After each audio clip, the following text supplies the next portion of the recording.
Arnaud Delcas. On voit que chacun souhaite verdir Antibes, que les programmes verdissent beaucoup. Il n'en reste pas moins qu'il faut se loger. Donc quel équilibre on trouve entre construction et environnement? Je pense que nous, ce qu'on pense, c'est assez simple, c'est que l'urbanisme et la manière dont est gérée la ville, ça doit avant tout répondre aux besoins de la population.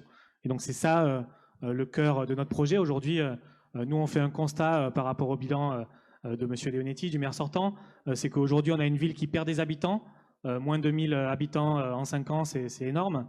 Une ville qui perd surtout ses jeunes, et une ville qui, en termes de logement, a 34% de résidences secondaires, à 6% de logements vacants, donc qui sont complètement inhabités.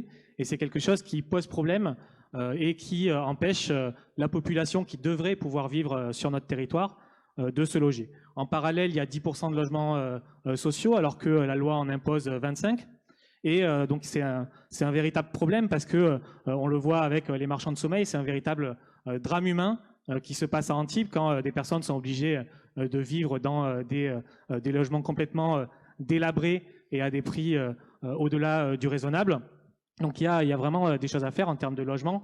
Nous, ce qu'on propose déjà, c'est de préempter les 6% de logements vacants pour les mettre dans le parc social et déjà de passer de 10 à 16% rapidement de logement social sur notre ville, avec pour objectif d'atteindre les 25% de la loi SRU à terme. Quand on voit par exemple, je ne sais pas si vous êtes au courant, mais à la cité SNCF, qui est gérée par ICF, il y a 30 logements qui sont aujourd'hui inoccupés et qui vont probablement servir à faire de la spéculation. Donc aujourd'hui, nous, c'est ça qu'on veut stopper. Il y a besoin de peut-être de nouvelles constructions de logements, mais en tout cas, il y a du logement qui est inexploité et il faut qu'on puisse le mobiliser. Ensuite, sur l'aspect environnemental, nous, ce qu'on ne veut pas surtout, c'est que la ville s'étende. Aujourd'hui, on a des projets qui émergent, Leroy Merlin, Carrefour. Donc nous, on est pour un moratoire sur toute création et extension de nouvelles grandes surfaces, parce que ce n'est pas quelque chose qui, pour nous, est utile à la population. Il y a déjà des commerces et il y a sur la Côte d'Azur assez de grandes surfaces pour répondre à ces besoins-là.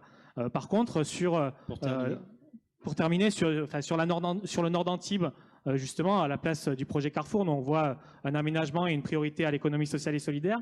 Et enfin, on veut préserver les espaces naturels, et notamment les vallons qui sont importants à Antibes et qui serviraient à permettre notamment à l'eau de s'écouler et lutter contre l'imperméabilisation des sols. Merci Arnaud Delcas.